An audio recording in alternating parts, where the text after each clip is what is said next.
Bonjour à tous, avant de vous laisser avec l'interview de l'invité du jour, je me présente, je m'appelle Eva et je suis la fondatrice de la société Neria. J'accompagne les avocats dans la recherche du cabinet qui correspond à leurs critères. Parce que chaque avocat est unique et que chaque expérience en cabinet l'est tout autant, si vous êtes à la recherche d'une nouvelle collaboration, prenez rendez-vous avec moi et je serai ravie de pouvoir échanger avec vous. Le lien se trouve dans la description de ce podcast. Bonne écoute! Bienvenue dans ce nouveau podcast Advocate, podcast destiné à vous faire découvrir la vraie vie des avocats. Quel est leur parcours, quelles sont leurs activités, mais surtout, quel est leur business. Anomia, c'est un cabinet de conseil en stratégie exclusivement dédié aux cabinets d'avocats. Notre objectif est assez simple, c'est de permettre aux avocats d'atteindre leurs ambitions en utilisant des méthodes de l'entreprise appliquées à la spécificité des cabinets d'avocats. Et concrètement, ce qu'on fait, c'est qu'on transfère aux avocats les compétences nécessaires pour développer leurs activités et leur permettre de réussir sur leur marché. Notre invité du jour est Yann Hutschneider. Dans ce podcast, il va nous parler de ses débuts dans la politique pour ensuite se concentrer sur le droit. Il nous dévoile ses débuts en tant que collaborateur puis son association, mais également son changement de cabinet après cette association. Il fait partie de ces personnes qui se plaisent relativement partout où ils vont et il garde un bon souvenir de toutes ces expériences. C'est l'oreille tendue que nous l'écoutons. En parlant d'oreille tendue, malheureusement, le micro de Valentin s'est coupé à mi-chemin. On s'excuse de la qualité de son temps de parole, mais le principal c'est que vous puissiez entendre notre invité de manière audible. Nous espérons que ce podcast vous plaira et si c'est le cas, n'hésitez pas à le partager, le diffuser et en parler autour de vous. Je vous souhaite une bonne écoute et une bonne découverte de la conversation entre Valentin Tonti-Bernard et Yann Hutschneider. Eh bien écoute, bonjour Yann Hutschneider, je suis ravi de te recevoir aujourd'hui ici. On s'est rencontrés pour la première fois il y a moins d'une semaine. Tu étais présent à la soirée de la NDJCE avec ta colistière pour l'Ordre des avocats de Paris, l'élection qui va avoir lieu en novembre. Tu n'es pas là pour ça. On m'a dit qu'on n'était pas politique et tu m'as dit je te promets on n'en parlera pas trop, etc. Donc je te dis bien. Et j'ai passé un super moment avec toi. Je me suis dit en fait pourquoi pas t'avoir sur le podcast. Surtout que j'avais une camarade qui était dans la promotion en dessous de moi au DGCE de Nancy qui s'appelle Lubna et qui m'a dit plus grand de dire de toi. Donc je me suis dit voilà, faut rencontrer Yann et bonjour Yann. Bonjour Valentin. Alors Yann, ma première question est toujours la même. Qui étais-tu avant de devenir avocat ? Alors, si je regarde un peu dans le rétroviseur et je vais surtout me limiter à ce qui est professionnel, moi j'ai vécu en fait mon enfance, collège, lycée à Strasbourg. Je suis alsacien, je me revendique comme tel d'ailleurs. J'étais un élève qui fonctionnait bien, mais avec une certaine insouciance, d'ailleurs insouciance que je trouve que beaucoup de jeunes ont perdu avec la pression qu'ils ont. C'est pas le débat d'aujourd'hui, mais voilà, moi j'ai connu quand même une forme d'insouciance pendant mes années de collège et de lycée.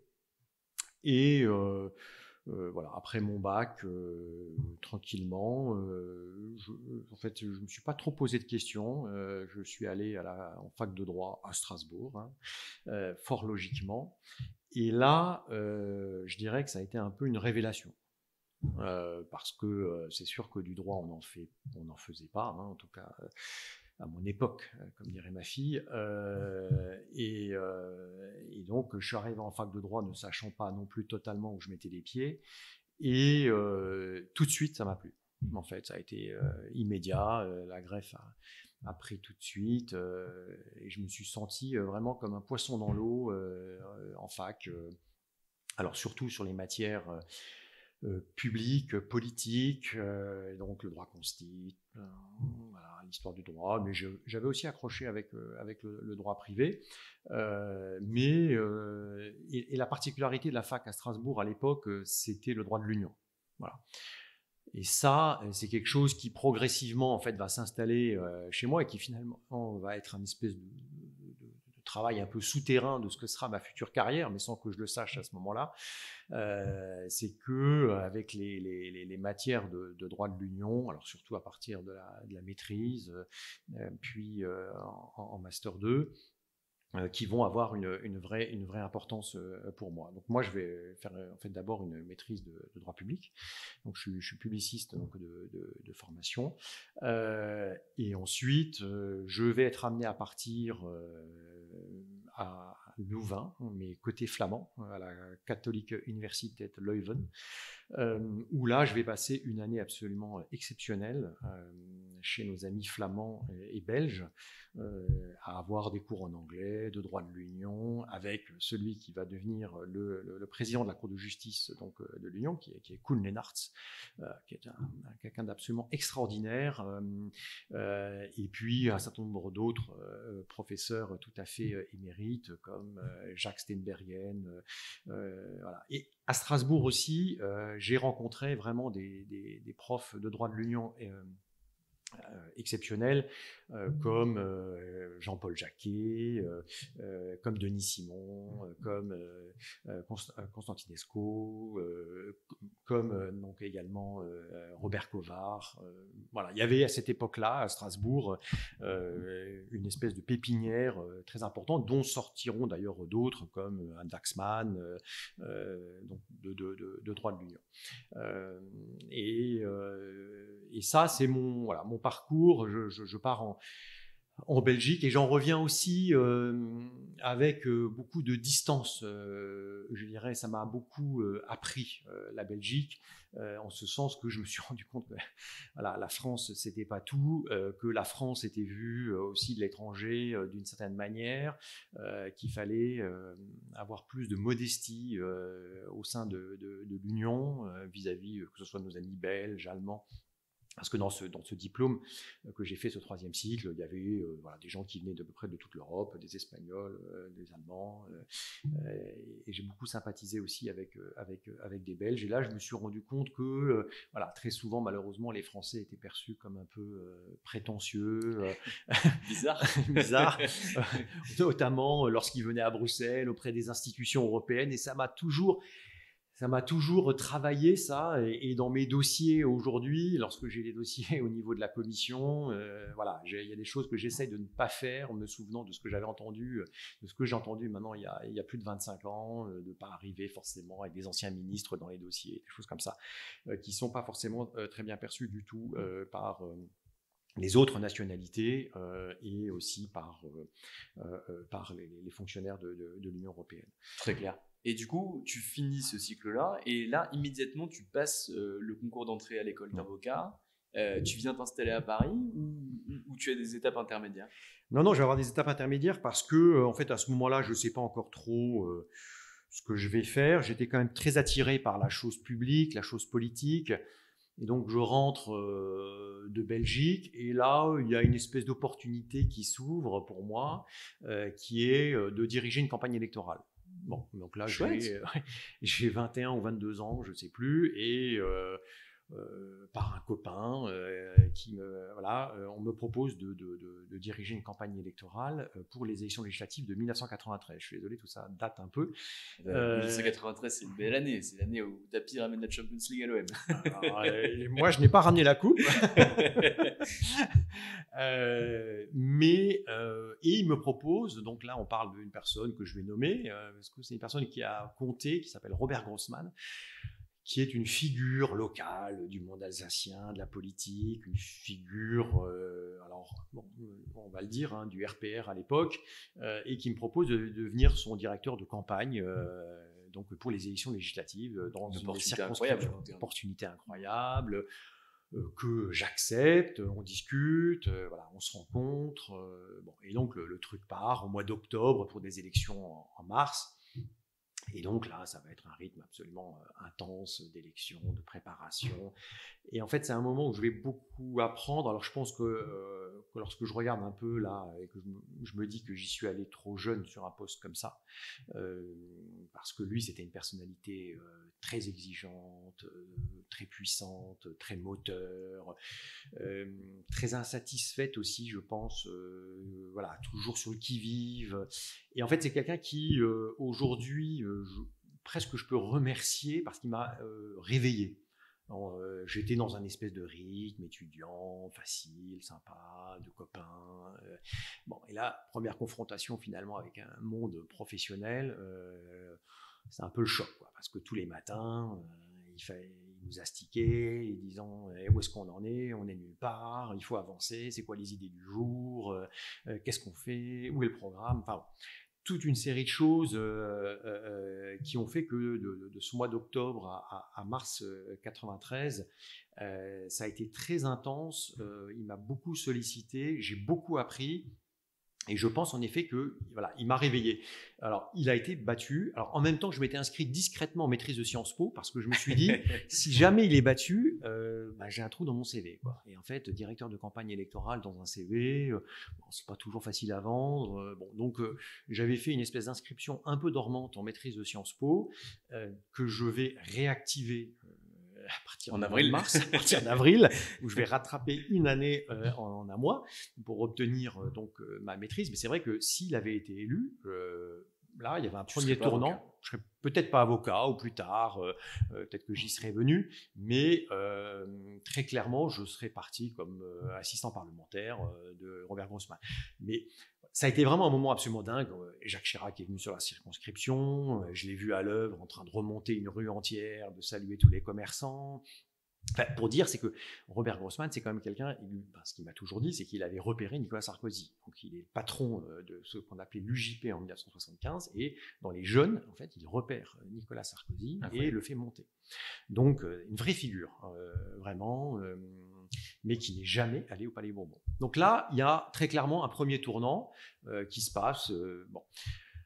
Dans la foulée, voilà, parce que moi j'étais toujours dans une volonté de me dire soit de la politique, soit je deviens fonctionnaire, je passe les concours, alors le Quai d'Orsay, l'ENA, mais en fait très souvent quand on est cet âge-là en province, on a quand même des formes en fait on se minore beaucoup, on se sous-estime beaucoup, ça je trouve. Beaucoup d'autocensure. Beaucoup, ouais. Et en fait, on se dit c'est pas pour nous. Voilà, il faut faire Sciences Po Paris. Donc c'est vrai que les barrières, elles sont psychologiques, mais en fait, on se les met soi-même. Et là, j'ai une autre proposition qui arrive donc après la défaite au deuxième tour quand même, donc de 1993. C'est qu'on me propose de rentrer au conseil régional d'Alsace. Bon, l'enracinement local, il est quand même assez fort chez moi. Et j'avais le contrat, il était signé, je rentrais comme cadre, je ne sais plus quoi, au conseil régional. Et là, je dis au directeur général des services, moi, je veux faire ma thèse en même temps. Et là, il me dit, non mais Yann, non mais moi, j'ai pas besoin de moine. J'en ai déjà un dans mon équipe, donc maintenant, les peaux de chagrin, c'est bon, ça suffit. Maintenant, il faut que tu te lances et que tu rentres chez moi. Et là, j'ai pas senti le truc. Je me suis dit, je sais pas, j'avais le contrat sur mon bureau. Je me suis dit, non, mais là, à 22 ans, je suis pas au bout. Et donc, alors, c'était quand même financièrement intéressant pour moi parce que ça me permettait d'avoir une autonomie, de me lancer. Mais à ce moment-là, je me dis, non, il faut que je lance les dés. Il faut que je les relance. Et là, je pars en effet à ce moment-là à Paris. Je fais un 3e cycle à l'ESCP. Et c'est ça qui va être assez décisif. Ça va être décisif parce que d'abord, je rentre dans le monde parisien. Dans une très belle école de commerce. Dans une très belle école de commerce, avec des copains qui vont arriver de différents endroits, d'Assas, de Paris 1. Donc là, il y avait une espèce de brassage qui se fait. On n'était pas très nombreux, on était une vingtaine dans ce master. Mais très clairement, il se passe quelque chose à ce moment-là. Et là où ça va être le plus important, c'est que, comme dans toutes ces formations, je vais devoir faire un stage. Et ce stage, je vais le faire chez Gide. Et là, c'est le début de l'aventure, en fait. Donc, je suis reçu d'abord en entretien chez Gide pour le stage. Et Éric Martin Peratori, qui fait le droit immobilier chez Gide. Tout de suite, ça se passe bien, le courant passe bien, on rigole pendant l'entretien de stage. Je me dis, si c'est ça les cabinets, c'est pas mal. Bon. Et là, j'arrive dans l'équipe concurrente chez Gide. Bon. J'arrive dans une équipe qui est à ce moment-là dirigée par Dominique Voilemot, qui sortait du Conseil de l'Ordre à ce moment-là, ou qui était peut-être encore. Et puis, dans cette équipe, il y a Joël Salzman, Antoine Chauffel, Florence de Beughem et Philippe Matignon. Donc, c'est une assez petite équipe. Et donc, moi, je suis l'un des 2 stagiaires à cette époque-là. Et là, c'est une vraie révélation, là encore pour moi, comme la première année de fac, parce que je rentre dans une équipe où les gens sont hyper sympas. D'abord, ils sont courtois, aimables, des dossiers absolument hallucinants pour quelqu'un qui arrive de l'ESCP, mais qui arrive aussi de son Alsace natale. Et là, franchement, tout de suite, là aussi, ça marche bien. Et là, ça me plaît, en fait. Je suis là encore comme un poisson dans l'eau. De me dire, mais Gide, c'est vraiment génial. Je travaille surtout à ce moment-là avec Philippe Matignon, mais Dominique Voilemot aussi me demande de préparer ses colloques. Voilà, le truc, la mayonnaise prend. Et là, je dois rester 4 mois en stage, mais bon, c'était une petite équipe, il n'y avait pas de place. Et puis moi, il fallait que je parte faire mon service militaire. À cette époque-là, ça existait. Dominique Voilemot me propose pour partir comme coopérant à Tokyo. Mais ça ne se fera jamais. Et donc, je devais être le coopérant de Gide à Tokyo. Ça ne se fera jamais parce que j'avais fait une préparation militaire supérieure à ce moment-là. Et une fois qu'on a fait une PMS, l'armée te veut. Il faut rester dans le circuit militaire. Donc, je sors de chez Gide, je passe mon CRFPA, que j'ai dans la foulée après avoir bossé de manière un peu acharnée en un été. Et je pars faire mon service, mais sans aucune idée de ce que sera ma vie professionnelle. Je sais que je vais devenir avocat à ce moment-là, puisque j'ai réussi mon CRFPA, mais je ne sais absolument pas où je vais atterrir. Est-ce que je serai avocat à Strasbourg, à Paris bon, donc je pars faire mon service militaire, et donc au lieu d'être à Tokyo, j'atterris à Évreux pour faire donc, la formation d'élève officier de réserve. Donc là, je passe 2 mois à Évreux sous la flotte, au mois de janvier et février 1995, si je me souviens bien. Et ça aussi, ça me plaît. Voilà, une belle expérience humaine. Qu'est-ce que tu n'as pas aimé? T'as tout aimé. Poisson dans l'eau avec Grossman, poisson dans l'eau chez Gide, poisson dans l'eau l'armée. Avec Grossman, ça a été... J'ai eu des journées difficiles. Okay. Ah ouais, parce que il était un peu dur sur l'homme, quand même. Ouais. Mais ça m'a fait une carapace. Alors moi, j'ai une grosse résilience. C'est ce que me dit toujours ma femme aussi. C'est que finalement, parfois, quand on me tape dessus ou quand on me dit ça va pas, voilà, il y a des gens, ils renoncent. Moi, c'est l'inverse. Moi, ça devient un moteur. Donc ça, c'est un truc qui, chez moi... C'est une qualité qui est incroyable parce qu'en réalité, je discute avec du coup pas mal de patrons de cabinets d'avocats comme toi ou pas mal d'associés de cabinets d'affaires. Et en fait, personne ne le dit, mais la compétence principale qu'on attend d'un stagiaire dans des cabinets comme le tien ou d'un collaborateur, c'est la résistance au travail dans un premier temps avant de pouvoir développer la technique. Bien sûr, la technique est importante, le LLM est important, etc. Mais la résistance au travail, ça, c'est vraiment ça le moteur. Ah oui, c'est clair que la capacité à bouffer des heures, alors je sais qu'aujourd'hui, c'est très important, le life balance. Mais quand tu es payé 100 000, tu as choisi ton modèle. Tu vois, c'est un up or out. Soit derrière, tu veux travailler, tu viens dans des cabinets comme ça d'excellence et là, tu travailles. Soit tu peux aller ailleurs, il y a d'autres possibilités. Moi, c'est ce que je dis parfois à mes collaborateurs, mais qui doivent me prendre pour un vieux con, mais je leur dis, mais vous avez 26 ans et vous gagnez plus que ce que peut-être vos propres parents n'ont jamais gagné dans leur vie. Voilà, un patron de supermarché ou d'hypermarché qui va avoir 50, 100 personnes sous ses ordres, il va gagner quoi? Il va gagner 3 500 €, 4 000 €. Voilà, ce sont déjà des sommes importantes. Et donc, voilà, nous... On commande à des stylos surtout. Alors, c'est un peu plus compliqué que ça, très clairement.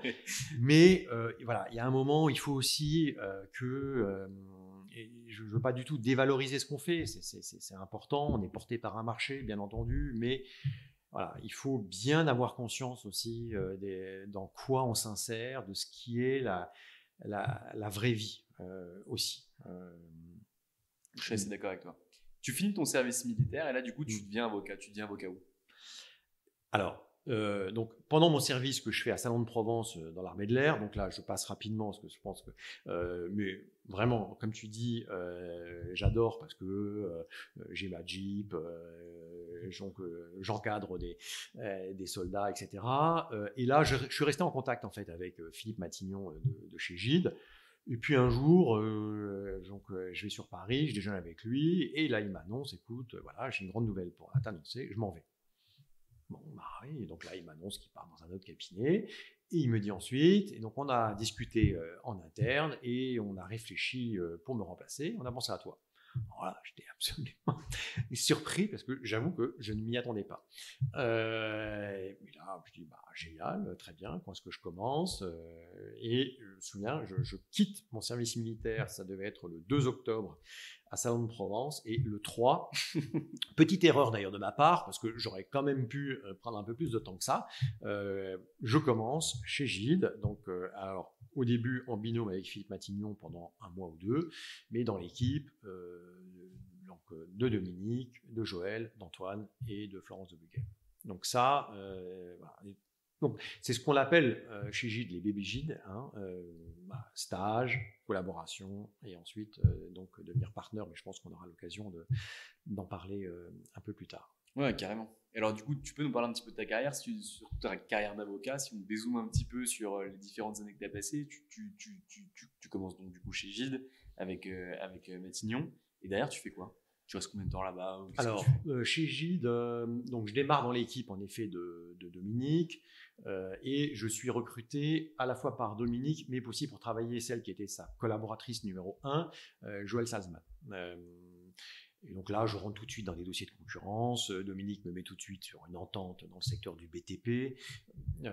Et j'apprends beaucoup au contact de Dominique, qui était un homme absolument charmant, toujours de bonne humeur, toujours en train de plaisanter.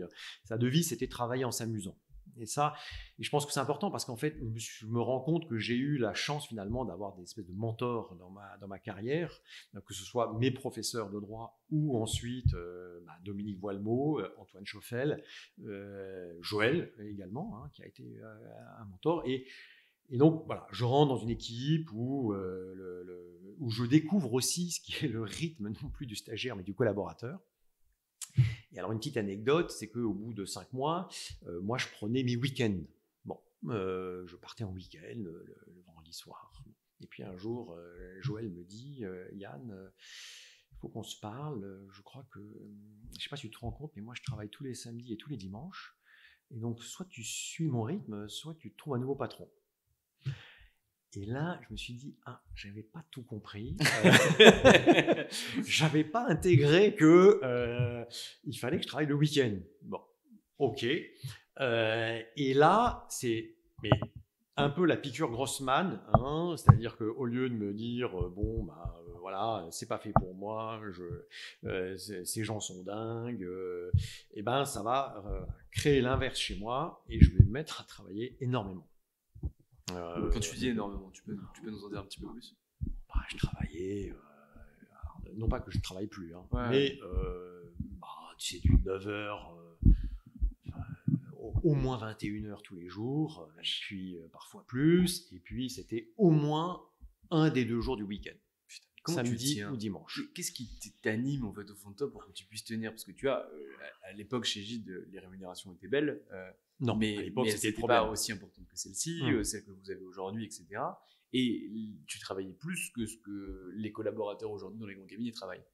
Dans les années 90, c'est bien connu. Enfin, en tout cas, je ne sais pas si c'était le cas chez Gide, mais dans tous les autres cabinets d'avocats, tu travaillais plus dans les années 90 que ce que tu travailles maintenant. Qu'est-ce qui te faisait tenir? Moi, je pense que ce qui me faisait tenir, c'était à la fois une forme d'envie de bien faire et de montrer que j'étais capable d'être au niveau. Parce que ma première année était une année assez compliquée et c'est aussi un enseignement pour moi vis-à-vis de mes jeunes collaborateurs aujourd'hui, c'est de leur laisser leur chance. Ça, c'est quelque chose qui, moi, guide beaucoup la manière dont je recrute les gens et dont je les laisse travailler et mûrir. C'est que je ne me vois pas dire à quelqu'un de partir au bout de 3 mois, 6 mois, en disant on s'est trompé, et un junior. Je trouve qu'il faut, alors c'est vrai qu'il y a la complexité des REM, c'est pas simple, mais il faut que les gens aient leur chance. Et moi, on m'a laissé ma chance parce que je pense que en sortant de mon service militaire, je crois que j'avais tout oublié. J'ai vraiment, le droit de la concurrence, le code civil, j'avais vécu heureux au soleil et le choc a été un peu rude et vraiment m'y remettre, ça a été un vrai challenge pendant la première année. Et je pense que alors c'est aussi un de mes traits de caractère, c'est que j'ai enfoui un peu chez moi une forme de rage sur tout, et qui me sert dans mon activité contentieuse. Voilà, et quand je pense qu'on commence à mal me juger ou à me sous-estimer, ça déclenche des mécanismes, une forme de révolte, mais voilà, non pas de révolte en disant mes 4 vérités aux gens, mais plutôt en leur montrant que voilà, ils ne se sont pas trompés. Donc, et ça va être quelque chose de très intense pendant toute ma carrière, mais pendant mes premières années, jusqu'à en arriver à une étape importante dans ma carrière professionnelle, qui est la conférence du stage. En fait, depuis la 2e année de collab chez Gide à peu près, j'ai commencé à faire des comparutions immédiates. Donc, j'avais fait la formation pénale, je fais des comparutions immédiates. Donc là, je fais ça les week-ends. Bon, pour pas trop mordre sur ma vie professionnelle chez Gide. Et là, c'est quand même une découverte pour moi de plaider le samedi, parfois jusqu'à minuit, à la chambre des comparutions immédiates, à essayer de réduire les peines, d'obtenir des relax.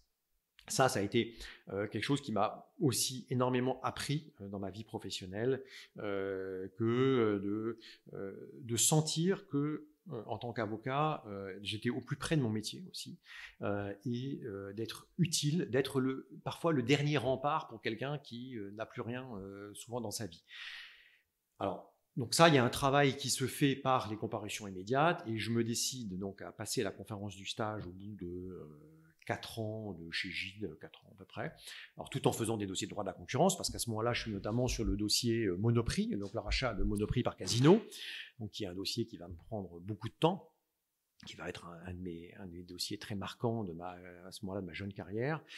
Et je passe les étapes du concours. Au début, très bien, je passe le premier tour, et puis le deuxième, qui est le tour le plus difficile, qui est un tour absolument magique, et puis le troisième, et là... Ah, pardon, la conférence du stage, vous avez au départ à peu près 300-400 candidats. C'est au premier tour qu'on en garde 36, au deuxième tour qu'on en garde... Non. Si. On en garde 36 après le premier tour, 24 et 12 à la fin. Voilà. Et chacun a un numéro avec une fonction. Et à ce moment-là, je pense que chez Gide, j'étais quand même arrivé un peu au bout d'un cycle, parce que c'est vrai qu'il y a des cycles dans ce métier, et je trouve que très souvent, autour de la 5e, 6e année, il y a une forme de cycle. Et la conférence va être une vraie bouffée d'air pour moi dans ma carrière. Je vais faire du pénal à outrance, parce qu'on a 4 commissions d'office, c'est-à-dire qu'on est à la fois commis d'office pour les affaires criminelles, donc 2 fois par mois à Paris. J'étais commis avec un monopole pour la conférence du stage, pour les secrétaires de la conférence. On était commis d'office aussi au pôle financier. Donc avec des dossiers absolument passionnants donc en commission d'office, plus toute l'activité de représentation du jeune barreau à ce moment-là, les rentrées de Paris, la rentrée de Bruxelles, la rentrée du Québec, une année complètement dingue, que moi je peux qu'inviter tous les jeunes avocats à passer, parce que c'est vraiment une année qui marque. Alors, c'est une année à laquelle il faut faire attention, parce que c'est une année qui prend une énergie absolument dingue, et surtout il faut pouvoir rebondir après cette année-là, parce que peut-être que certains oublient que voilà, il y a une vie après la conférence. Et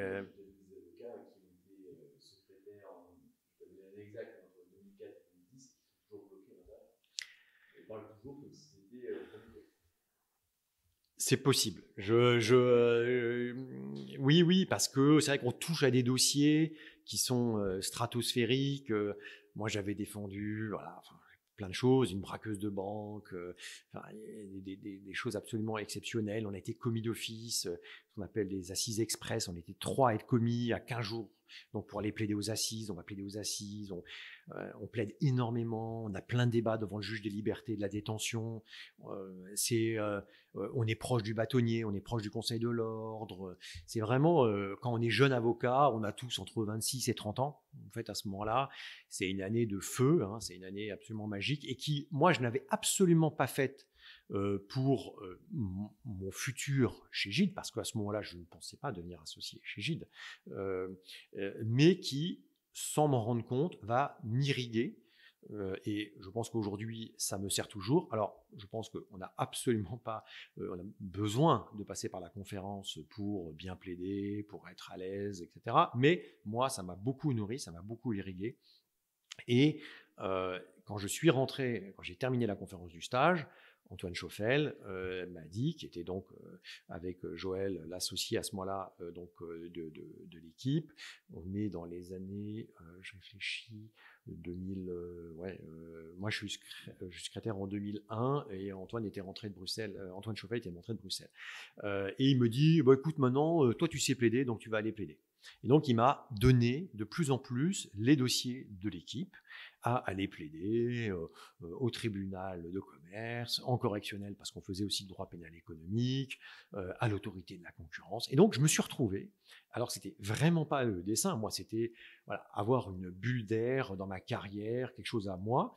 Je me suis retrouvé finalement relancé, mais aussi grâce à Antoine Chauffel, dans ma carrière chez Gide, alors que ce n'était pas du tout l'objectif que j'avais poursuivi. C'est vrai que quand on sort de la conférence, très souvent, on a la tentation du pénal.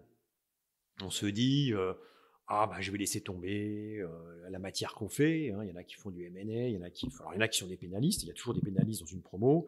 Moi, j'ai la concurrence, et puis on se dit, il faut peut-être que je me lance. Et puis, on peut avoir aussi quelques contraintes familiales, et puis se dire, mais vraiment. Et puis moi, j'en avais beaucoup parlé avec celle qui avait été ma quatrième secrétaire, qui est Cécile Soriano, qui est devenue magistrate depuis, qui elle était une pure pénaliste. Et de fil en aiguille, je me suis dit, finalement, je suis bien chez Gide, je suis bien là où je suis. Et finalement, le mix, il est parfait. Si je peux continuer à faire un peu de pénal, tant mieux. Et voilà. Mais aujourd'hui, tu es l'un des avocats sur la place, si je ne me trompe pas, qui utilise énormément les droits de l'homme dans ta matière, qui joue avec. Alors, jouer avec les droits de l'homme, c'était vraiment une phrase hasardeuse et moi, je n'aurais pas été retenu à la confiance. Mais est-ce que c'est là, pour la première fois, en tout cas, tu as cette sensibilité, ou en tout cas, c'est ça qui éveille cette sensibilité aux droits de l'homme? Alors, ce que j'acquiers beaucoup à la conférence, c'est l'esprit de défense, d'une défense forte, notamment vis-à-vis du parquet. Ça, c'est quelque chose où finalement, à 28-29 ans, on apprend à se révolter à l'audience et à ne pas hésiter à renvoyer dans ses buts le parquet.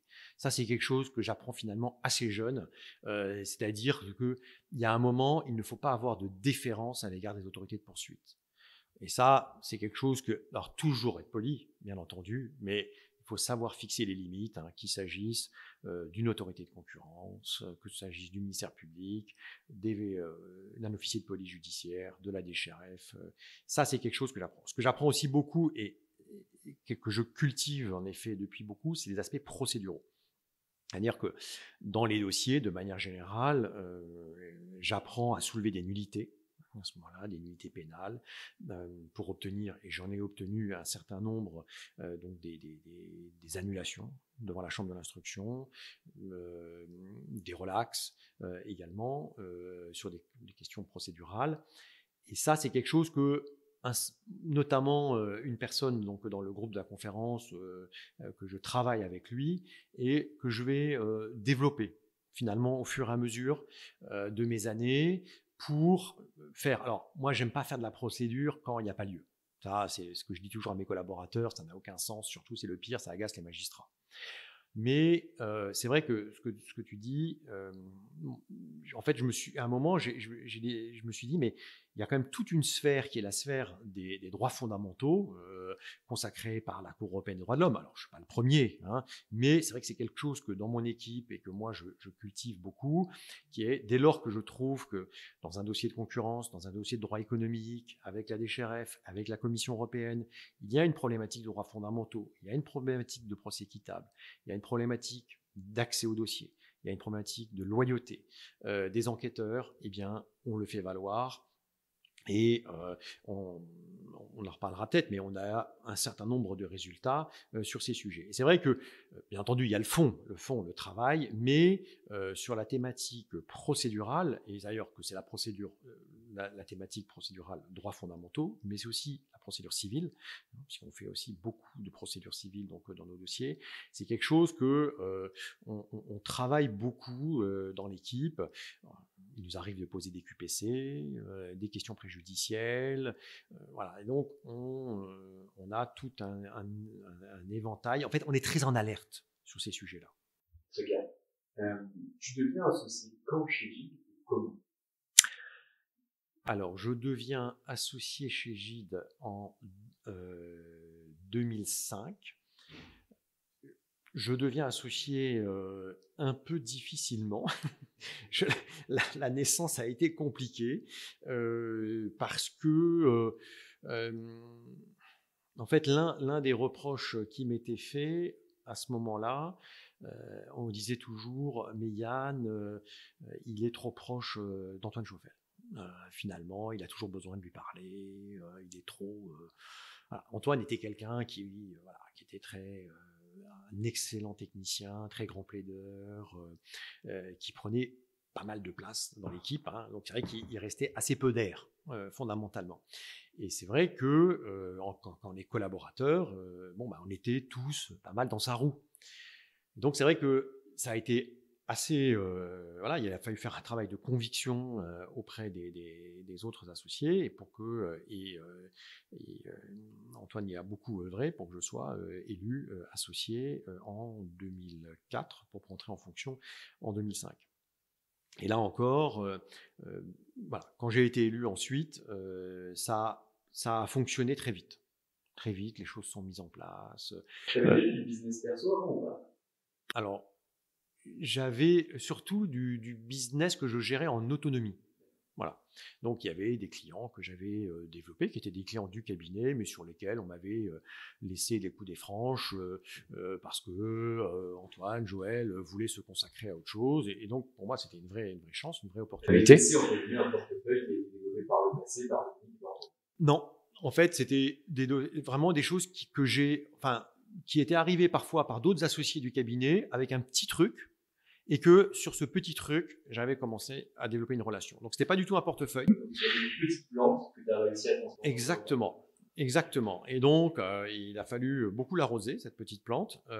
Mais ce n'était pas du tout un portefeuille de X centaines de milliers ou de millions d'euros. Non, c'était vraiment au début, des petites choses, des petits dossiers. Mais en étant très présent avec mes clients, en soignant, en étant très réactif avec mes clients, que j'ai progressivement développé. Et chez Gide, les choses se sont mises en place naturellement, première année qui se passe honnêtement, et puis je pense qu'à partir de la deuxième et troisième année, là c'est le déclic, et je pense que je prends mon envol assez vite à ce moment-là, on continue à structurer une équipe, à mettre en place une équipe, à faire venir des dossiers, voilà. Et c'est vrai que moi j'ai eu on travaillait je travaille toujours énormément, mais on travaillait vraiment beaucoup avec l'équipe, mais toujours dans une ambiance conviviale, bon enfant. Et ça, je pense que ça a toujours été une des très grandes forces de l'équipe et c'est quelque chose que je m'efforce de reproduire là où je suis. Qu'est-ce qui se passe? Pourquoi tu quittes ce cabinet? Sans rentrer dans ce cabinet. En fait, je pense que c'est un ensemble de choses. D'abord, ça m'a pris énormément de temps. Je crois que c'est 2 ans de réflexion. Alors bien sûr, on est toujours flatté d'abord quand on se fait approcher. C'est toujours très séduisant. Oui. Non. Non. J'ai été chassé pour prendre la tête de l'équipe concurrence chez White. Donc, j'ai regardé le dossier. Voilà, au début, on se dit, bon, pourquoi pas. Bon. Ce dossier, je l'ai refermé plusieurs fois pendant les périodes de discussion.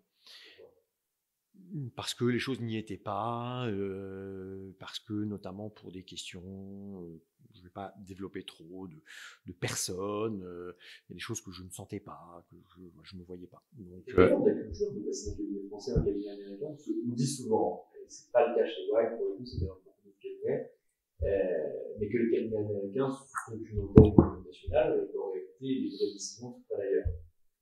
Ça te plaît pas? Non, ça me faisait pas peur. Et d'abord, c'est pas vrai. Je trouve que le bureau de Paris, White, a une vraie autonomie, une vraie indépendance. C'est vrai que chez White, il y a le bureau de Paris est le 3e bureau de la firme. Donc, c'est un bureau qui compte énormément au sein du. Non, parce que ça, c'est quelque chose que j'ai appris de mon papa. C'est une espèce de culture entrepreneuriale, quoi. Il y a à un moment, il faut savoir prendre peut-être des risques, mesurer dans sa vie. Et voilà, j'étais quand même dans ma zone de confort, c'était pour faire du droit, mais il y avait forcément une prise de risque dans ce passage. Parce que chez Gide, à la fin, je dirais que mon scooter, il connaissait la route par cœur. D'ailleurs, il m'est arrivé un jour, alors que j'avais commencé chez White depuis 6 mois, je me suis retrouvé devant le parking de chez Gide avec mon scooter. Et là, je me suis dit, waouh. Je me suis dit, bon, j'ai pas complètement coupé le cordon, manifestement. C'est une ensemble de choses. C'est-à-dire que j'étais peut-être arrivé au bout d'un cycle, d'une certaine façon. C'était vraiment très compliqué parce que j'étais très très proche donc d'Antoine Chauffel particulièrement, d'autres personnes de l'équipe, des collaborateurs, et donc ça a été vraiment quelque chose où je suis passé par des hauts et des bas en faisant du vélo avec mes copains, donc ça ça a été vraiment et puis il y a eu voilà, des petites choses qui à un moment mettent parfois le feu à la mèche, un conflit d'intérêts sur un de mes clients majeurs chez Gide, et donc des arbitrages pas toujours en ma faveur, et je me sentais peut-être à un moment contraint. Je me disais, mais est-ce que je peux vraiment me développer comme je veux? Et puis il y avait peut-être une volonté par rapport justement de dire, voilà, de montrer que j'étais peut-être ou pas capable, donc de monter mon équipe, d'avoir une présence. Finalement, tu avais commencé avec Antoine et Dominique, ils étaient toujours là. Alors Dominique était parti à un moment, mais Antoine était le patron de l'équipe, Joël était toujours là, donc en fait ce qui avait été mes boss étaient devenus mes associés, mais c'est sûr que ça crée toujours voilà, un lien particulier, exactement. Et donc, à un moment, je me suis dit, voilà, il faut peut-être que je relance les dés, c'est le moment, on y va, il faut sauter à l'eau. Et ça a été très douloureux, très très compliqué, 15 jours très compliqués chez Gide, pour toutes les raisons humaines que oui, c'est sûr. Oui, ça a été. Ah ouais, ça a été vécu comme tel, ouais. Et mais je m'y attendais.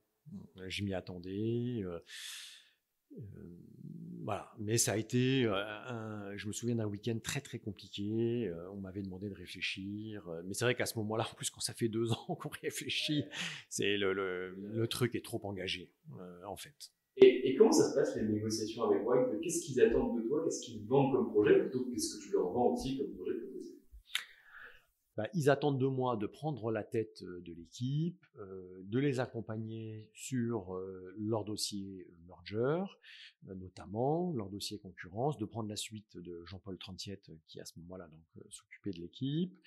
Je suis venu avec 4 de mes collaborateurs à ce moment-là, et moi-même j'arrivais avec ma propre activité. Donc pour moi, c'était à la fois bien sûr continuer ce que je faisais, mais acquérir une dimension internationale que finalement j'avais peu chez Gide.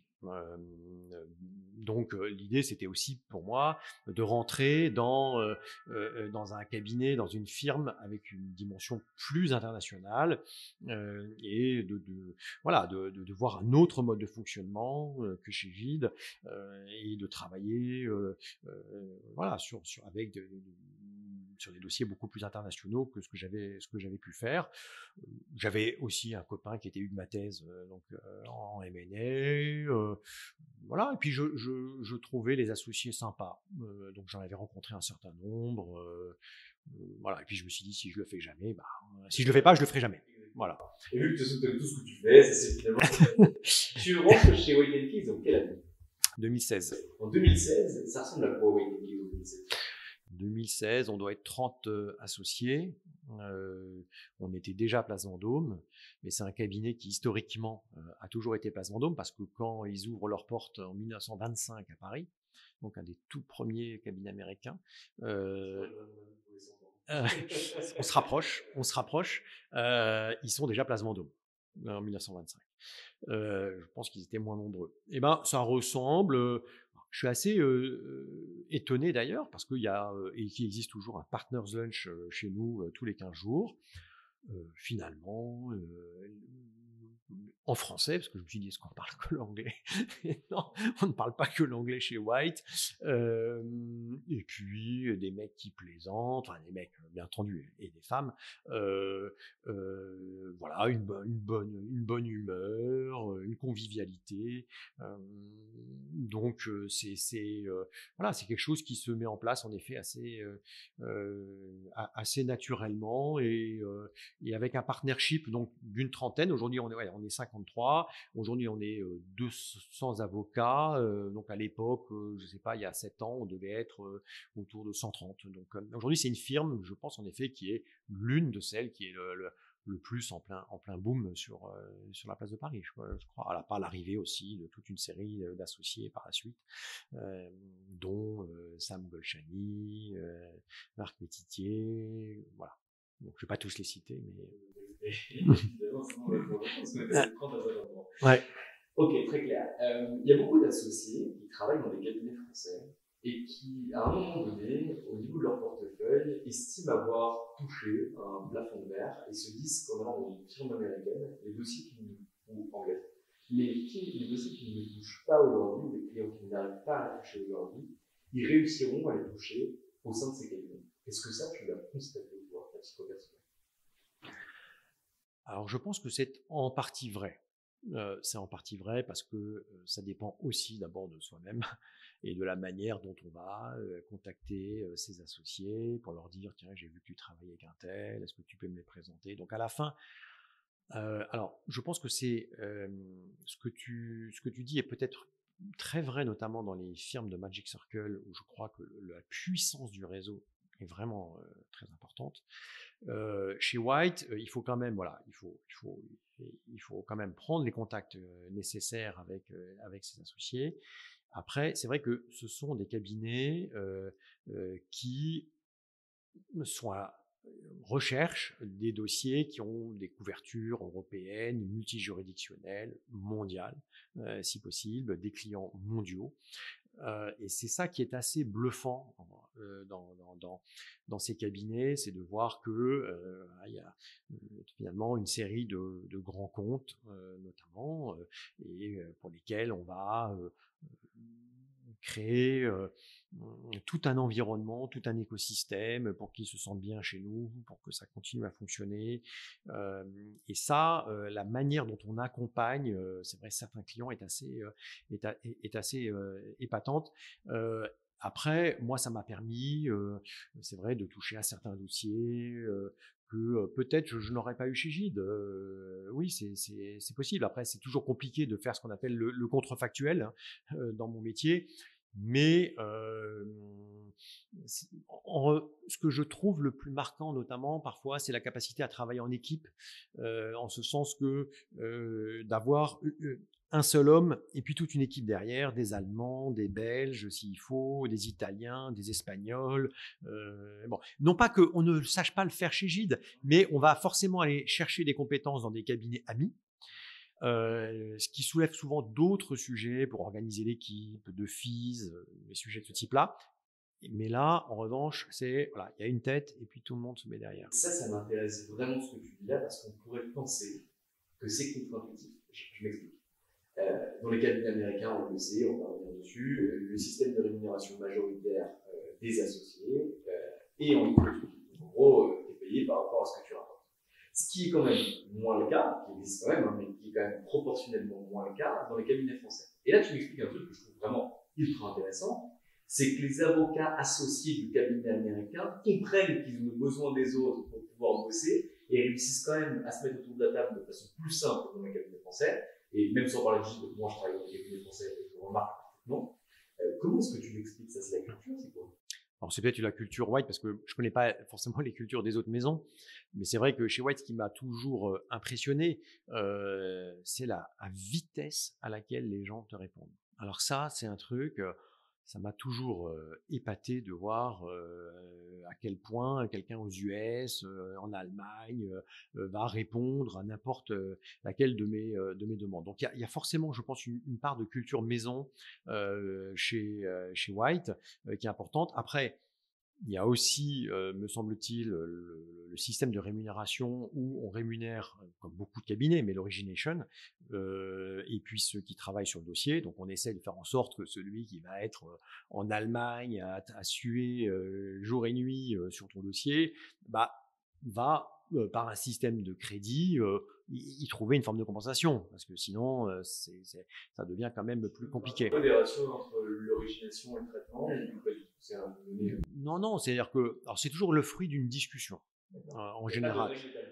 Il y a des guidelines quand même. Il y a des guidelines en interne qui existent, mais alors c'est vrai que ce qu'on peut séparer chez nous, c'est l'origination. Et là, on peut être très nombreux.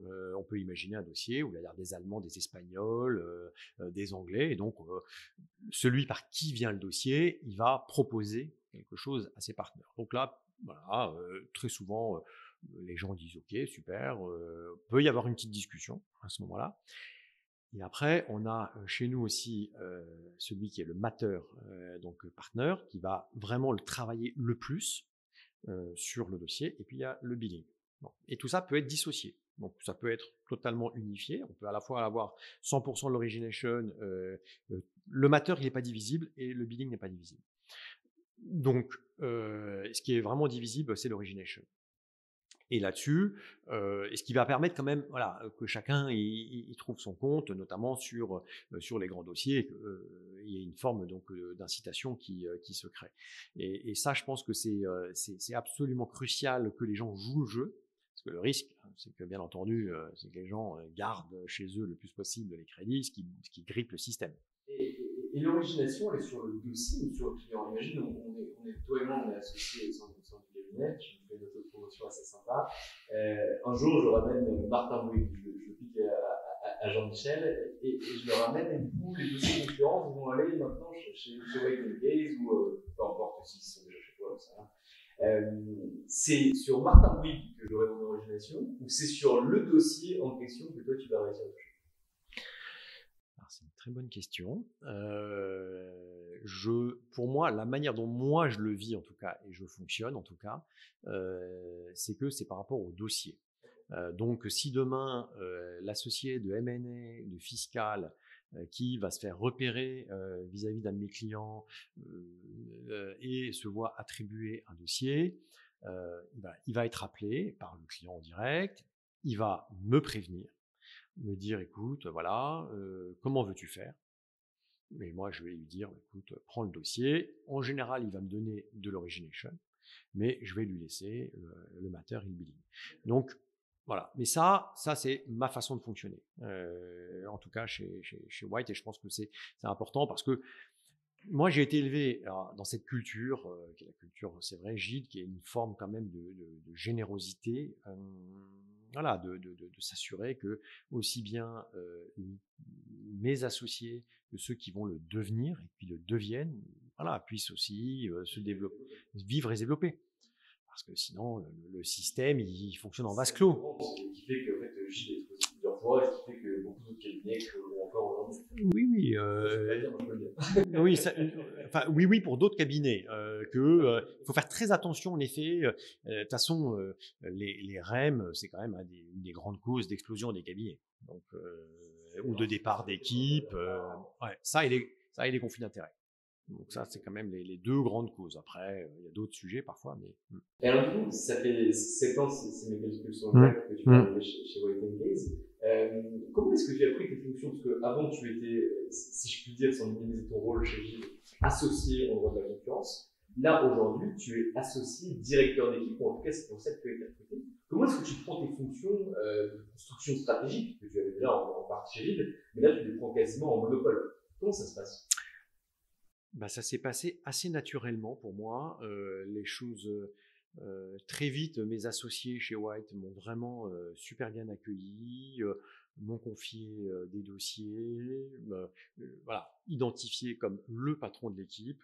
Donc c'est vrai que pendant de nombreuses années, j'étais le seul partenaire donc de l'équipe, et finalement je vais me retrouver à structurer, organiser toute une équipe à ma façon, la manière dont je l'imaginais, où parfois je pouvais me dire chez Gilles, bon moi j'aurais plutôt fait ci, j'aurais plutôt fait ça, et là je me suis retrouvé, alors, avec la responsabilité derrière d'un patron d'équipe, à monter cette équipe. Alors je dis à monter, mais il est important d'y associer tous ceux qui me suivent voilà, depuis de nombreuses années, qui sont aujourd'hui mes consuls, qui vont devenir mes associés. Et franchement, moi, sans eux, je ne serais pas là. Moi, j'ai toujours considéré que l'équipe, bien entendu, j'y joue un rôle important, mais c'est une réussite collective d'abord. C'est hyper important parce que je vais même les citer. Il y a notamment Costanza, Michael, Anouk. Et ensuite, j'ai été rejoint donc, par Jérémy de chez Linkletters, mais qui très clairement participe à une réussite collective depuis certains pour ceux qui m'ont suivi de chez Gide. Et Jérémy, ça doit faire 3 ans de mémoire qu'il est dans l'équipe.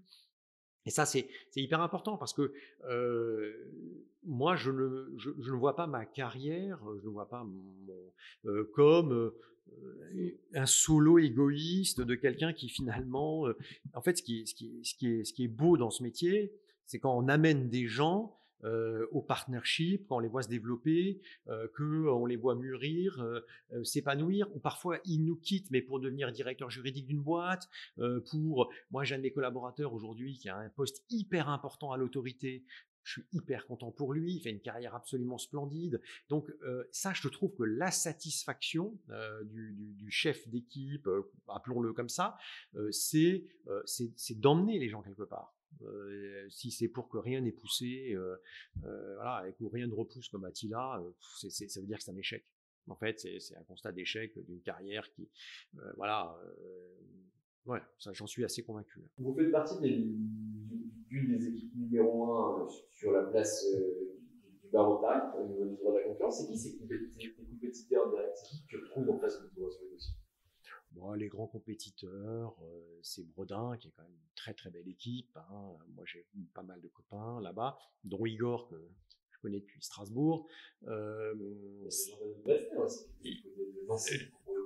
Jean-Daniel, que j'ai, moi, sur d'autres types de contentieux, parce que c'est vrai que je fais à la fois la concurrence et je fais aussi une partie distrait conso, que ne font pas d'autres équipes de concurrence, mais moi j'ai toujours fait, pour le coup j'ai importé ce qui était le modèle Gide donc chez White, me disant que là il y a des moments où il y a moins de concurrence et donc c'est bien d'avoir une espèce de fond de cuve, hein, je vais l'appeler comme ça, et qui est beaucoup plus glorieux qu'on ne pense, hein, parce qu'avec des très beaux contentieux, des très beaux dossiers, et qu'on est bien content d'avoir lorsque il n'y a pas de merger parce qu'il n'y a plus de M&A, ou que il n'y a pas d'antitrust, bon. Qui sont très structurants et qui sont surtout qui, moi, me permettent en plus de former mes collaborateurs aussi au contentieux, parce que je pense que dans le passage et dans de témoins, il faut aussi qu'ils apprennent à plaider. Et l'un des problèmes du droit de la concurrence, c'est que, bien entendu, les clients ils veulent le partenaire pour plaider, ce qui est logique, et ils veulent jamais le collab. Et donc, en fait, le collab, qu'est-ce qui lui arrive? Un jour où il devient partenaire, ou presque, ou vers la fin, il se met à plaider. Mais en fait, il n'a jamais été formé, ou très peu pour ça. Et ça a été toute l'école donc de là où je viens, donc de Gide. C'est le cas dans certains cabinets aussi, mais pas tous. C'est quand même d'aller au contentieux, d'aller au commerce, nous on a aussi des dossiers au tribunal administratif. Et moi, j'envoie, dès que je peux, mes collaborateurs, je coplaide avec eux le plus possible pour qu'ils apprennent leur métier. Moi, ce sur quoi j'insiste avec eux le plus possible, c'est que ce sont des avocats, ils sont indépendants, ils doivent assumer leur dossier comme un avocat, ce qui veut dire que ce que je leur dis toujours, c'est si tu étais à ton compte demain, est-ce que tu enverrais ces conclusions, est-ce que tu enverrais ce papier? Si la réponse est non, c'est que c'est pas bon. Donc, je suis là, moi, derrière, je relis, mais l'objectif, n'écris pas ton papier en disant, mais de toute façon, Yann va relire. Dis-toi, je prépare mon papier comme s'il devait partir demain au client. Et c'est ça le test, en fait, le bon test. Donc, et ça, c'est dans les valeurs que moi, j'essaye donc de diffuser donc, dans mon équipe, c'est ces valeurs, donc bien entendu, c'est un mot un peu à la mode, bienveillance, mais que les gens s'entendent, quoi, qu'il n'y ait pas d'esprit de concurrence entre eux, mais aussi qu'ils soient près du métier, qu'ils soient près de la profession, qu'ils soient près du barreau, qu'ils aient envie de plaider, qu'ils aient envie de gagner leur dossier.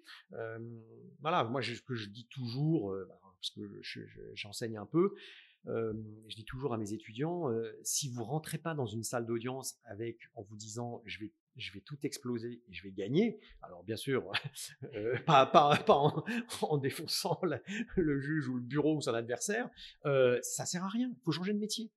En fait, c'est des métiers où il faut avoir la rage quand on fait du contentieux et dans la construction du dossier. Alors bien sûr, on ne gagne pas toujours. Le but, c'est de gagner le plus souvent possible.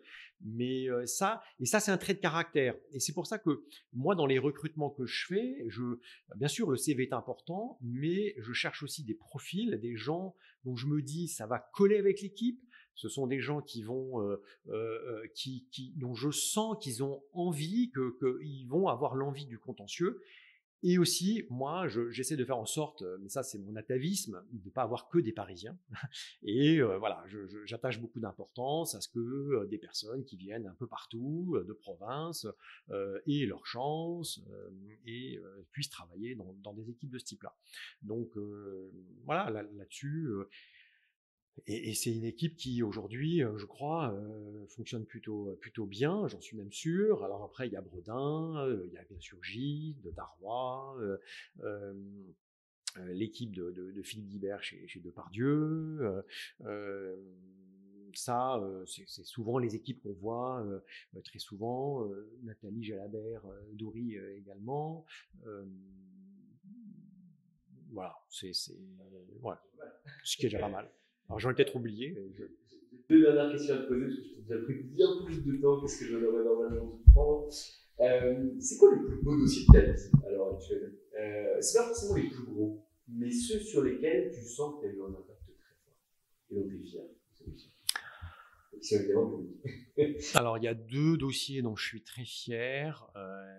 Il y en a un où, je peux le dire parce que c'était pour le Crédit Agricole, j'étais chez Gide, où on a fait exploser toute la procédure. Toute la procédure, c'était une affaire à l'autorité de la concurrence. Et ce jour-là, je me souviens parce que c'est une époque où l'autorité de la concurrence et la DGRF avaient pris cette position un peu curieuse, qui était de sortir les avocats lorsqu'ils faisaient des opérations de perquisition. Et donc, il leur disait, vous n'avez rien à faire là, vous n'êtes pas prévu par le texte, dehors. Et là, je me suis toujours dit, il y a un problème. Et un jour, donc, il y a une perquisition, et moi, j'envoie volontairement, c'était pas à Paris, c'était en province, des confrères, et je leur dis, vous y allez, si on vous met dehors, vous faites noter, mais vous sortez. Bon. Et c'est ce qui se passe. Et donc là, on rentre dans une bataille absolument phénoménale, parce qu'on va faire valoir que c'est une atteinte au droit de la défense. On perd, une fois, deux fois, et on arrive en cour de cassation, et là, je me dis, mais waouh, est-ce que je me trompe depuis le début? Et là, la Cour de cassation annule tout. Et donc, elle se saisit elle-même et elle annule les opérations d'investigation. Tout. Et donc, un jour, elle renvoie pas. Elle casse. Non, elle casse sans renvoi et elle se saisit elle-même pour annuler les opérations d'investigation. On est en 2014, ce qui est très rare. Et donc là, un jour, j'ai un coup de fil de la rapporteure qui avait bossé sur le dossier pendant 5 ans. On avait eu plein d'auditions et elle me dit, écoutez, je vais vous rendre votre dossier. Donc, quand est-ce que vous pouvez venir le chercher? Maintenant. Et ça a été, voilà. Ça, c'est le premier. Et le deuxième, qui est un dossier récent à la Cour de justice donc, de l'Union européenne, où on a travaillé avec Olivier de Juvigny, avec qui j'ai énormément travaillé pendant des années, et qui est parti pour devenir magistrat, un grand avocat, avec Igor également, qui était sur ce dossier, Nathalie Jalabert. Perquisition de la Commission européenne chez nos clients, donc, perquisition difficile, et on va décider d'attaquer, là encore, les opérations de la Commission. Et là, je vais... procédure, ouais. Et au début, le dossier, franchement, on n'avait pas énormément de prise. Et on va pousser la Commission, et aussi avec l'aide du tribunal à Luxembourg, qui à un moment va rentrer dans un rôle moteur vis-à-vis de ça, on va pousser la Commission à sortir les pièces sur lesquelles elle s'était appuyée pour obtenir l'autorisation pour faire des perquisitions chez nous. Et là, on va se rendre compte qu'en fait, les règles procédurales n'avaient pas été suivies par la Commission européenne, qu'ils avaient mené des auditions, mais sans qu'ils fassent de PV, sans que les personnes auditionnées ne signent. Et donc, c'était des espèces de reconstructions intellectuelles, donc des agents de la commission faites 2 mois, 3 mois, 4 mois, 5 mois après les auditions. Et donc, quand ces pièces-là sortent, on fait valoir qu'il y a un énorme problème procédural au regard des règles de l'Union européenne, etc. Et on va perdre au tribunal sur ce point-là, donc à Luxembourg, donc en première instance. On va gagner sur un autre sujet, mais donc c'est partiel. Et donc, le dossier, il avait vocation à continuer. Donc, on était sur une affaire d'entente, donc avec des enjeux très lourds pour les clients. On va à la Cour de justice, donc on bosse comme des fous, vraiment, et l'audience se passe de manière absolument magique. L'avocat général totalement de notre côté, et on a l'arrêt. Ouais. Conclusion d'avocat général, un 14 juillet, je me souviens, l'avocat général Pitruzzella, et l'arrêt tombe plusieurs mois après, annulation totale. Et là aussi, la commission nous rend le dossier. Donc ça, ça fait partie des belles victoires. Il y en a d'autres, mais donc là, spontanément, parce que ça fait appel, justement à ce que tu disais, cette capacité procédurale, les droits fondamentaux dans les procédures de concurrence et de droit économique. Je te fais le pendant, du coup, est-ce qu'il y a des dossiers, des souvenirs qui se sont mal passés, ou qui a vraiment vu l'injustice, ou quelque chose qui n'était pas bon qui arrive? Alors, je vais peut-être parler d'un de mes dossiers de la conférence, parce que c'est celui auquel et c'est un dossier qui m'avait vraiment beaucoup révolté. Je défendais une personne qui était réfugiée en France, qui venait d'une minorité du Sri Lanka, et qui venait d'une minorité qui était pourchassée dans son pays. Il avait vu ses parents assassinés devant lui, ce garçon. Il arrive en France par la Grèce, dans des bateaux. Et donc moi, j'étais commis d'office ce jour-là à la conférence, donc je récupère le dossier. Alors, je vais juste transformer son prénom, parce que son nom, c'est Khan, mais il y en a 700 millions, je pense, en Inde. Et on va l'appeler Adam Khan. Et je prends le dossier, je le vois, il pleurait devant moi. Il pleurait. Et il me dit, je suis innocent, tout ça en anglais. I'm innocent. Bon, alors, c'est vrai que quand on fait du pénal, on fait attention parce qu'on a beaucoup d'innocents. Donc, et là, je constate quelque chose qui ne va pas dans le dossier, c'est qu'il y avait eu une première interpellation des flics 15 jours avant, dans une espèce de dortoir organisé avec 15 personnes. Ils arrêtent un premier Adam Khan ce jour-là. Ils les libèrent le soir. Mais ce Adam Khan-là n'avait pas la même date de naissance que le mien, arrêté 15 jours après. Et je dis à la juge d'instruction, il y a un problème d'identité, un truc énorme. Et là, elle me dit, ah oui, mais il a été reconnu par les victimes au tapissage. C'était une histoire d'extorsion avec arme. je dis, mais regardez, mais là, je me suis dit, mais c'est Alain Delon dans un de ses films où il y a un problème sur le nom. Et donc là, je vais déposer une requête pour le faire remettre en liberté. Il part en détention à la santé. Et à chaque fois, il pleurait, à chaque fois que j'allais le voir. Et là, je lui dis, et donc, rejet des requêtes parce que reconnu par les victimes. Et là, il y a un temps fou qui se passe pour que la confrontation ait lieu. Et 6 mois après, donc là, la juge d'instruction dit est-ce que vous reconnaissez monsieur machin, parce qu'en fait, il y avait plusieurs personnes qui avaient été interpellées. Ils étaient une dizaine dans ce truc-là. Et à un moment arrive donc le mien, Adam Khan, et là, ils se disent on n'est pas sûr. Donc là, je dis à la juge, là, il faut aller un peu plus loin là. Donc reposer la question. Et à ce moment-là, ils disent non, il n'était pas là. Voilà. Donc 6 mois de prison. Et là, je me suis dit, alors bien sûr, je me suis dit la chaîne a été défaillante parce que voilà, c'est quand même terrible. Alors bien sûr, il avait été reconnu, mais par des gens dans un tapissage qui ont peut-être regardé un peu vite qu'est-ce qui s'est passé ce jour-là dans le tapissage. Et je me suis dit, mais est-ce que j'ai été assez bon? Est-ce que je suis allé assez au fond des choses, dans les mises en liberté? Et puis je me dis d'un autre côté, mais de toute façon, j'étais aussi face à une juge qui voulait pas le remettre en liberté. Voilà, ça fait partie des choses que... Et en fait, ce type-là, il vendait des roses à la sauvette. Et depuis, je peux te dire que je ne regarde plus jamais les vendeurs de roses de la même façon. Et attends, ça c'est un peu ton pire défaut, c'est le perfectionniste. Parce que tu réussis quand même à le faire sortir plus tôt. Oui, mais... Qui avait le nouveau tapissage qui était opéré, que les victimes les avaient pas reconnues. C'est sûr. Ça c'est un autre dossier. Ah, c'est sûr. C'est sûr que c'est c'est sûr, mais tu vois, tu te dis, tu le prends pour toi aussi, parce que tu te dis, mais j'aurais dû me battre plus, j'aurais dû déposer plus de demandes de mise en liberté, et voilà. Derrière, tu bosses chez Guy, mais en même temps, tu es secrétaire de la compte, plus tu as une dossier à traiter, et tu l'as repéré. En fait, ouais, mais tu vois là, et en fait, je me suis toujours dit, oh là là, mais la justice, parfois, elle a des espèces d'effets de cliquet, où une fois qu'elle s'enclenche, pour qu'elle reconnaisse qu'elle a tort, c'est très compliqué, quoi. Et ça, il faut toujours regarder ça de manière quand même très humble. Ce que je te disais, c'est travailler ces dossiers à fond et avoir un esprit de défense. Très clair. Yann, j'ai une dernière question. Qu'est-ce qu'on peut te souhaiter pour la suite? Tu as été associé chez Gilles, tu es associé chez Wake & Case, tu as peut-être une belle pratique, une équipe qui tourne très très bien sur la place de Paris. Tu te présentes à l'ordre de la pour la suite, moi, ce que je souhaite surtout, c'est que mon équipe continue à se développer et que ceux en qui je crois puissent devenir mes associés. Je pense que la suite la plus logique, c'est que ceux qui m'entourent, ceux qui sont à mes côtés et qui participent du succès, se voient aussi reconnaître, et je vais les pousser pour ça, associés donc dans cette structure. Très clair. Yann, je te remercie pour tout le temps que tu m'as accordé. Je suis sûr que ça me donnera énormément aux auditeurs, et je te souhaite que tes collaborateurs à Parcelle Actuelle. Merci à toi, Valentin.